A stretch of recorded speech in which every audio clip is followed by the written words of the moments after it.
मेरे प्रिय साथियों, आप सब कैसे हैं? आशा करता हूँ जहाँ भी होंगे स्वस्थ और मस्त होंगे।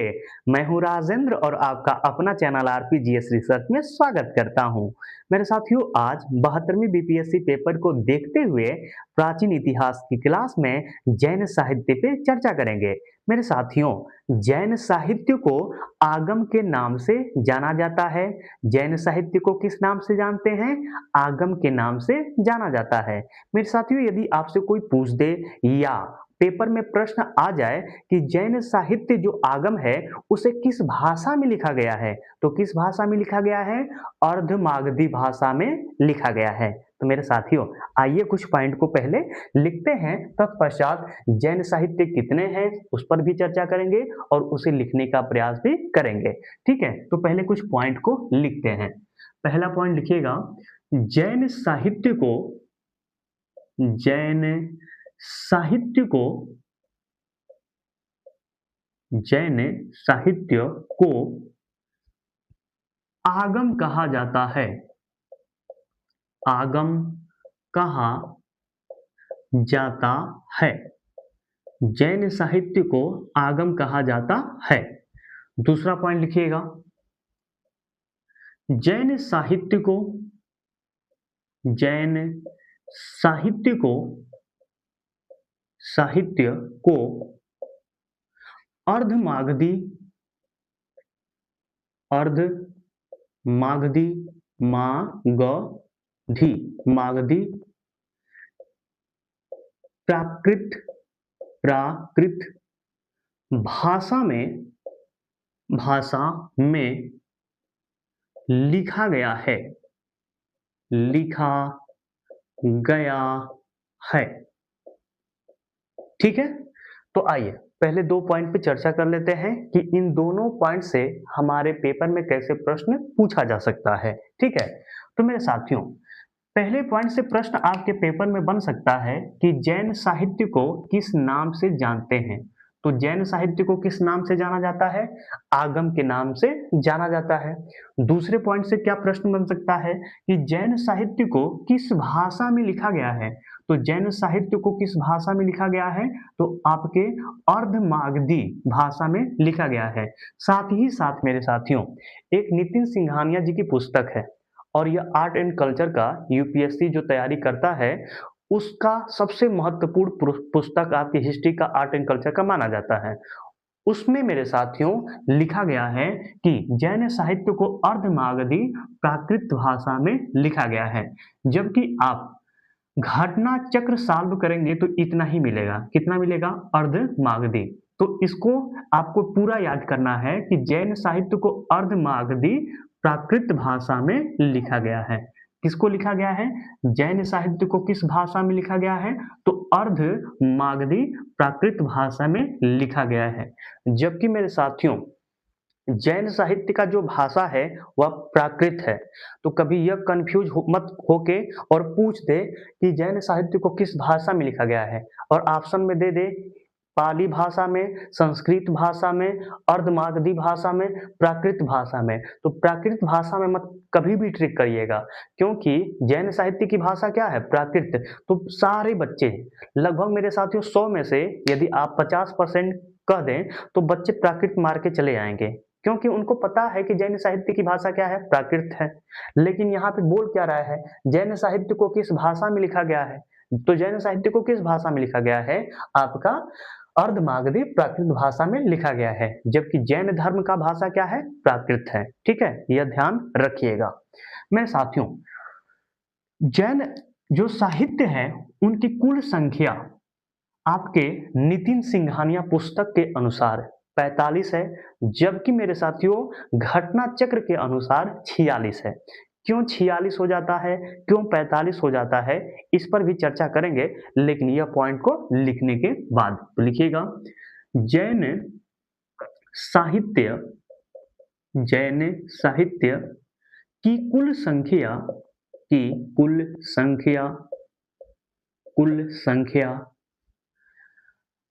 45 या कहीं कहीं मिलता है 46 है। 46 है। अब देख लीजिए, 45 या 46 है कि नहीं है, या आप खुद डिसाइड कर लेंगे जब मैं बता दूंगा आपको। तो मेरे साथियों, सबसे पहले लिखिए 14 पूर्व, या इसी को बोलते हैं मेरे साथियों पुब्बा। यह आपके जैन साहित्य की ग्रंथ हैं, 14 पूर्व या पुब्बा। कितने हैं ग्रंथ इसमें? 14 हैं।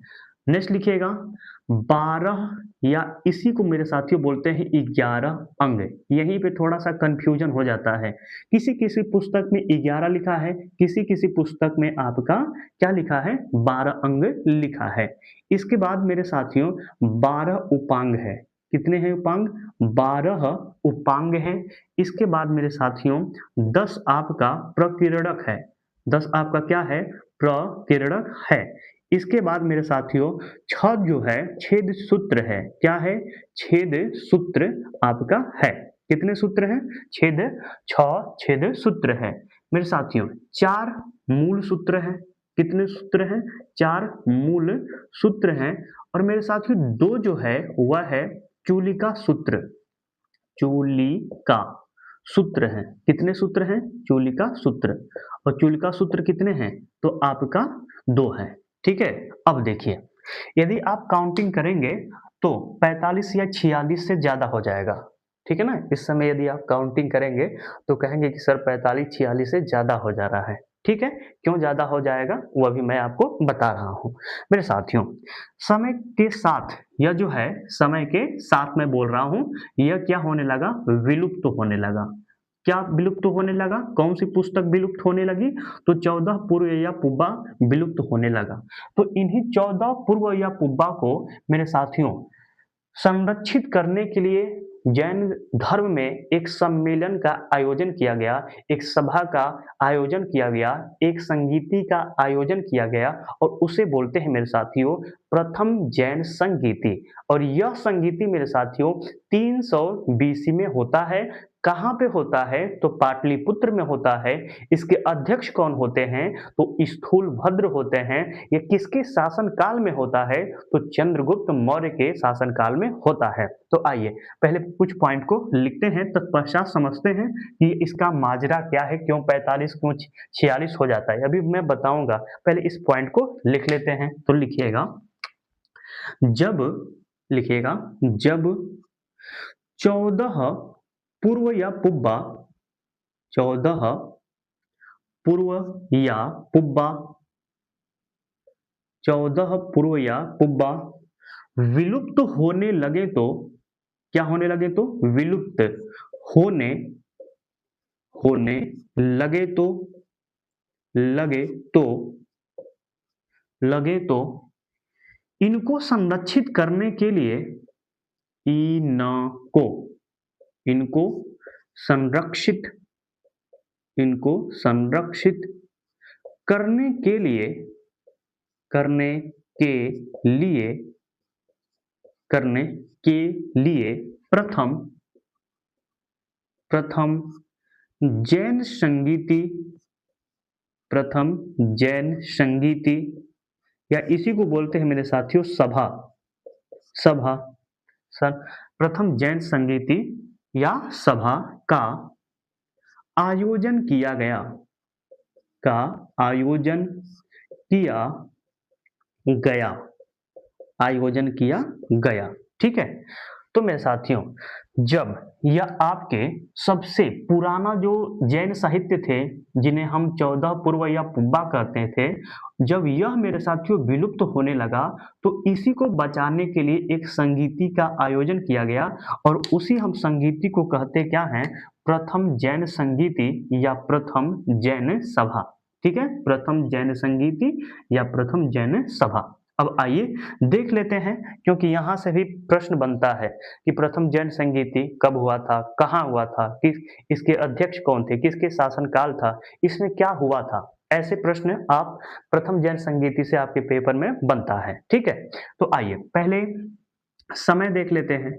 समय, ठीक है, पहले लिख लेते हैं। समय देखेंगे, स्थान देखेंगे कि यह कहाँ पे हुआ था। ठीक है, और इसके अध्यक्ष कौन थे यह भी देखने का प्रयास करेंगे। ठीक है, और यह किसके शासन काल में हुआ था। ठीक है ना, किसके शासन काल में हुआ था, इसको भी देखने का प्रयास करेंगे और इसका परिणाम क्या निकला, यानी इस बैठक का परिणाम क्या निकला, इसमें क्या क्या किया गया इस बैठक में, यह भी देखने का कार्य करेंगे। तो पहले समय लिख लेते हैं। तो प्रथम जैन संगीति का आयोजन कब किया गया, तो 300 BC में किया गया। कहाँ पे किया गया, तो पाटली, कहाँ पे किया गया, पाटलिपुत्र में किया गया, पाटलिपुत्र। वर्तमान में इसी को हम बोलते हैं पटना, वर्तमान में क्या बोलते हैं, पटना बोलते हैं। अध्यक्ष, इसके अध्यक्ष किसे बनाया गया था, तो स्थूल भद्र को, किससे बनाया गया था, स्थूल भद्र को बनाया गया था। शासन काल किसका था, तो मेरे साथियों जो शासन काल था वह था चंद्रगुप्त मौर्य जी का, चंद्रगुप्त मौर्य का था। क्या, शासन काल था, ध्यान में याद कर लीजिएगा ध्यान देकर। इसमें क्या क्या हुआ, तो मेरे साथियों इसमें दो कार्य बहुत महत्वपूर्ण हुए। पहला, जो मेरे साथियों जो आपका जैन धर्म था वह दो भागों में विभक्त हो गया। एक था श्वेतांबर, दूसरा था दिगंबर। पहला आपका था श्वेतांबर, दूसरा क्या था मेरे साथियों, दिगंबर। दिगंबर के जो आपके संस्थापक या कह सकते हैं या जो उसके अध्यक्ष कह सकते हैं वह बने आपके भद्र भाऊ, और जो आपके श्वेतांबर था उसके अध्यक्ष या कह सकते हैं संस्थापक थे स्थूल भद्र। तो आइए इस पहले पॉइंट को लिख लेते हैं, लिखिएगा। पहला, इसमें जैन धर्म दो भागों में बट गया, दो भागों में बट गया। कितने भागों में, दो भागों में बट गया। तो ऐसे लिख लीजिएगा। पहला था मेरे साथियों श्वेतांबर, और इसके जो अध्यक्ष कह सकते हैं या संस्थापक कह सकते थे वह कौन थे, स्थूल भद्र। तो लिख लीजिएगा स्थूल भद्र। यहां से भी प्रश्न बनता है कि श्वेतांबर जो है, जो जैन धर्म का एक शाखा है, इसके संस्थापक कौन थे या इसके अध्यक्ष कौन थे, तो पहले अध्यक्ष या संस्थापक कौन थे, स्थूल भद्र थे, ठीक है। और दूसरा आपका क्या था, दिगंबर। तो लिख लीजिएगा दिगंबर। इसके संस्थापक कौन थे, तो इसके संस्थापक थे भद्र बाहु। कौन थे, भद्र बाहु थे। याद कर लीजिएगा मेरे साथियों, कई बार पूछा गया है कि जो दिगंबर है इसके संस्थापक कौन थे, तो भद्र बाहु थे, और श्वेतांबर के संस्थापक कौन थे, तो स्थूल भद्र थे। याद कर लीजिएगा। इसमें एक कार्य और किया गया, और वह कार्य क्या था, तो मेरे साथियों कहा इसी सभा में आपके जो 14 पूर्व या पुब्बा है उसे 11 या 12 अंग में शामिल किया गया, या जो 14 पूर्व या पुब्बा है उसके स्थान पर कितने अंग बनाए गए, 11 या 12 अंग बनाए गए। मेरे साथियों यह मान के चलिए कि हर एक पुस्तक में 12 ही अंग मिलता है, लेकिन एक ऐसी पुस्तक है जहां पे नितिन सिंघानिया जी की पुस्तक, वहां पे एक जगह तो लिखे हैं, एक जगह मेरे साथियों जब जैन धर्म पढ़ाए हैं तो वहां पे 12 अंग लिखे हैं, लेकिन जब जैन साहित्य में पढ़ाए होंगे, यदि आपके पास बुक होगा तो देखिएगा, जैन धर्म पढ़ेंगे तो वहां पे 12 अंग लिखे हैं, लेकिन जब जैन साहित्य पढ़ाए हैं तो वहां पे 11 अंग लिखे हैं, ठीक है। और गूगल पे भी आप करके सर्च देखेंगे तो जैन साहित्यों की कुल संख्या आपको 45 मिलेगी, ठीक है। जबकि आप घटना चक्र सॉल्व करेंगे तो वहां पे जैन साहित्यों की कुल संख्या यदि काउंट करेंगे तो 46 मिलती है। तो यहाँ पे बहुत बड़ा कंफ्यूजन है कि 45 सही होगा कि 46 सही होगा। यहाँ पे मेरे साथियों बहुत कंफ्यूजन है। यदि आप जानते हैं, विश्वसनीय टीचर से पढ़े हैं, तो एक बार कमेंट के जरिए जरूर बता दिएगा कि सर जी ऐसा होगा, यहाँ पे ऐसे मेरे टीचर या ऐसे मैं पढ़ा हूँ, इस स्रोत से पढ़ा हूँ, ये ऑथेंटिक है, ठीक है। जहां तक मेरा सवाल है मेरे साथियों, मैं बहुत ज्यादा ढूंढा, गूगल पे सर्च किया, कई सारे ऑथेंटिक बुक पढ़े, कहीं 45 मिल रहा है तो कहीं पे 46 मिल रहा है, ठीक है। तो आइए इसे देखने का कार्य करते हैं। कभी भी यह ध्यान रखिएगा कि जब जो संख्या है मेरे साथियों, इस संख्या से भी प्रश्न नहीं बना है। सर्वाधिक प्रश्न बना है कि जैन साहित्य को किस नाम से जानते हैं, तो आगम, और इसे किस भाषा में लिखा गया है, तो अर्धमागधी भाषा में लिखा गया है। यह ध्यान में रख लीजिएगा, कभी भी प्रश्न आपसे गलत नहीं होगा। और जो ये पॉइंट लिखवाए हैं अभी, इसको याद कर लीजिएगा, ठीक है। अब आइए दूसरे पॉइंट को भी लिख लेते हैं। लिखिएगा इसमें, लिखिएगा इसमें 14 पूर्व या पुब्बा को, 14 पूर्व या पुब्बा को, पुब्बा को 12 ऐसे लिख लीजिएगा, 11 या 12 अंग में संकलित किया गया, 11 या 12 अंग में संकलित किया गया, संकलित किया गया, ठीक है ना।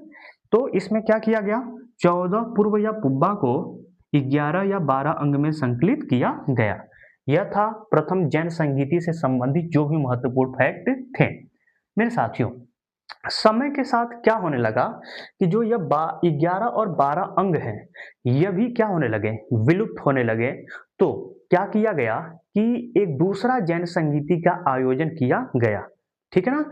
एक दूसरा क्या किया गया, जैन संगीति का आयोजन किया गया, ठीक है ना। और दूसरा जैन संगीति का आयोजन कब किया गया, तो 512 एडी में। यह देखिए बीसी है मेरे साथियों, वह ईस्वी में हुआ था, ठीक है ना। और कहाँ पे हुआ था, वल्लभी गुजरात में। कहाँ पे हुआ था मेरे साथियों, वल्लभी गुजरात में हुआ था। और उसके जो अध्यक्ष थे वह थे देवर्धि गढ़, या उन्हीं को मेरे साथियों बोलते हैं क्षमा श्रमण कहते हैं, ठीक है। और उस समय शासन काल किसका था, तो मेरे साथियों भट्टारकर का था। किसका था, भट्टारकर का शासन काल था। तो आइए कुछ पॉइंट बना के यहाँ पे लिख लेते हैं, उसे भी लिखिएगा। जब, लिखिएगा जब यह अलग है, ठीक है ना, एक में मत करिएगा, यहाँ पे निशान दे रहे हैं, बॉर्डर खींच दे रहे हैं। लिखिएगा जब 11 या 12 अंग विलुप्त होने लगे तो, विलुप्त होने लगे तो, होने लगे तो, होने लगे तो इन्हें संरक्षित करने के लिए, इन्हें संरक्षित करने के लिए, करने के लिए, इन्हें संरक्षित करने के लिए दूसरा, दूसरा जैन, दूसरा जैन संगीति का, संगीति का आयोजन किया गया, आयोजन किया गया, दूसरा जैन संगीति का आयोजन किया गया, ठीक है। तो लिख लीजिएगा दूसरा जैन संगीति का आयोजन कब हुआ और किसके शासन काल में हुआ, इसके अध्यक्ष कौन थे और कहाँ पे हुआ, ठीक है। तो पहले समय लिख लीजिएगा, समय कब हुआ, स्थान लिख लीजिएगा, स्थान कौन सा था, अध्यक्ष यहाँ पे लिख लीजिएगा, अध्यक्ष कौन बने थे, शासन काल लिख लीजिएगा, शासन किसका था, और परिणाम, परिणाम में इसमें क्या हुआ, ठीक है। तो आइए पहले समय में क्या लिखेंगे, 512 एडी, 512 एडी यानी ईस्वी में हुआ था। स्थान क्या था, वल्लभी, वल्लभी, और वल्लभी कहाँ पड़ता है, यह आपका पड़ता है गुजरात, गुजरात में पड़ता है। अध्यक्ष कौन थे, तो लिख लीजिएगा देवर्धिगढ़, देवर्धिगढ़, या इनका अन्य नाम क्या है, क्षमा श्रमण, या इनको बोलते हैं क्षमा श्रमण। अलग अलग किताबों में अलग अलग इनका नाम मिलेगा, लेकिन जहां तक शुद्धता की बात है यही नाम शुद्ध थोड़ा सा मिला है, नहीं तो कहीं कहीं पुस्तक में लुसेंट में पढ़ेंगे तो इनका नाम कुछ अलग मिल जाएगा, ठीक है। नाम तो ऐसे ही रहेगा, मिलता जुलता रहेगा, लेकिन लिखने का तरीका थोड़ा सा ना हर एक पुस्तक में बदल गया है, ठीक है। कोई कुछ लिखा है तो कोई कुछ लिखा है। यहाँ पे भी देखेंगे तो क्षमा श्रमण तो मिल जाता है, लेकिन देवर्धिगढ़ थोड़ा सा एथेंटिक बुक में मिलता है, ठीक है। आइए शासनकाल, शासनकाल किसका था, तो भट्टारकर का था। किसका था मेरे साथियों, भट्टारकर, भट्टारकर का था। परिणाम क्या हुआ कि लिख लीजिएगा इसमें, लिखिएगा इसमें जैन, लिखिएगा इसमें जैन साहित्य को, जैन साहित्य को को अंतिम रूप में अंतिम बार, ऐसे कर लीजिएगा, अंतिम बार संकलित किया गया, अंतिम बार संकलित किया गया, ठीक है, अंतिम बार संकलित किया गया। तो यह मेरे साथियों जो जैन साहित्य है उसे अंतिम बार कब संकलित किया गया, तो 512 में। कहाँ पे? वल्लभी, गुजरात में। अध्यक्ष कौन थे? देवर्तिगढ़ या क्षमा सरवण। शासनकाल किसका था? भट्टारकर। परिणाम किसका था? इसमें परिणाम क्या हुआ? तो जैन साहित्य को अंतिम बार संकलित किया गया। मेरे साथियों जो मूल किताब है, ठीक है ना, वह दिगंबर मानता है कि मूल किताब अब नहीं बचा है। तो जो जैन साहित्य में अब लिखा गया है वह हमारा किताब नहीं है, लेकिन जो यह श्वेतांबर वाले हैं ये लोग मानते हैं, ठीक है ना, ये मानते हैं कि यह पुस्तक जो है हमारे जैन ग्रंथ ही है, यह है। आगे हम लोग जब जैन धर्म पढ़ेंगे तो वहां पे मेरे साथियों अच्छे ढंग से पढ़ाने का आपको कार्य करूंगा। तो वर्तमान में कैसे यह 45-46 हो जा रहे हैं, थोड़ा सा आइए देख लेते हैं। तो लिखिएगा 45 या 46 का जो आपको मैं बताया हूं कि कंफ्यूजिंग है थोड़ा सा इसको। तो मेरे साथियों यहाँ पे 11 या 12 अंग, सर्वाधिक देखेंगे तो 12 ही मिलेगा, ठीक है ना, इसीलिए 46 हो जाता है। लेकिन मैं बताया हूं कि एक पुस्तक ऐसी भी है, कई सारी ऐसी पुस्तकें हैं जहां पे आपका 11 भी लिखा गया है, इसलिए थोड़ा सा 45-46 का संभावना बन जाता है, ठीक है। दूसरा मेरे साथियों 12 उपांग है, इनमें कोई दिक्कत नहीं है, यह तो सब सही है। 12 उपांग है, 10 प्रकीर्णक है, 10 प्रकीर्णक है, 6 है जो मेरे साथियों ये छेद सूत्र है, छेद सूत्र है, और 4 जो है मेरे साथियों मूल सूत्र है। क्या है? मूल सूत्र है। और 2 मेरे साथियों चूलिका सूत्र है, लिख लीजिएगा 2 क्या है? चूलिका सूत्र है, चूलिका सूत्र है। अब यदि काउंटिंग करेंगे, देखिए यदि आप 12 को लेकर करें तो 12 का 12, 12 दूनी 24, 24 यहाँ पे कितना हो गया? यहाँ पे यदि काउंट करें तो 24 हो गया, ठीक है। यहाँ आ गया है तो 24 में 10 जोड़ेंगे तो कितना आएगा? तो 24 और 10 कितना हो गया आपका? 34। कितना हो गया? 34 हो गया। अब मान लीजिए यहाँ आए, 12 को लेकर चल रहे हैं, 34 में 6 जोड़ेंगे तो कितना हो गया? यहाँ पे आए तो 40 हो गया। 40 में यदि आप 4 जोड़ रहे हैं तो कितना होगा? 44 हो रहा है। और 44 में 2 जोड़ेंगे तो कितना होगा? 46 हो रहा है। और 11 को लेकर चलें तो यहाँ पे 11 और 12 कितना होगा? तो 11 12 23 हो जाएगा। और 23 में जब 10 जोड़ेंगे तो क्या होगा आपका? 33 होगा। 33 में 6 जोड़ेंगे तो 39 होगा। 39 में 4 यदि जोड़ेंगे तो कितना होगा? तो 39 और 4 आपका 43 हो गया। और 43 में 2 जोड़ें तो कितना हो गया? 45। तो मेरे साथियों यह जो बात है यहाँ पे देख लीजिए, यही बात हो जाती है। एक जो 11 और 12 अंग है यही थोड़ा सा कंफ्यूज कर देता है। कई सारी किताबों में 11 लिखा गया है, कई सारी किताबों में आपके 12 अंग लिखे गए हैं। तो मेरे साथियों जो आज का हमारा मूल टॉपिक था वह था जैन साहित्य, और जैन साहित्य से संबंधित जो भी महत्वपूर्ण फैक्ट थे जो आपके पेपर में आ सके उन सभी महत्वपूर्ण तथ्यों को देखने का कार्य किए हैं। तो आज के लिए इतना ही रहने देते हैं। आज का वीडियो आपको कैसा लगा?